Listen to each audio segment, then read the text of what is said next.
ಒಬ್ಬರ ನಂಟು ಒಬ್ಬರಿಗುಂಟು ಎಂಬುವ ಮಾತುಗಳುಂಟು.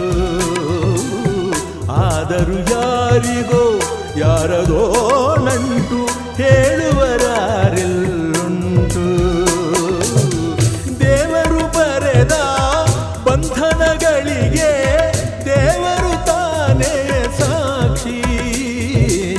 ಮನುಜನ ಮದುವೆಯೋ ಬೊಂಬೆಯ ಮದುವೆಯೋ ತಾಳಿಯು ತಾನೆಯೇ ಸಾಕ್ಷಿ.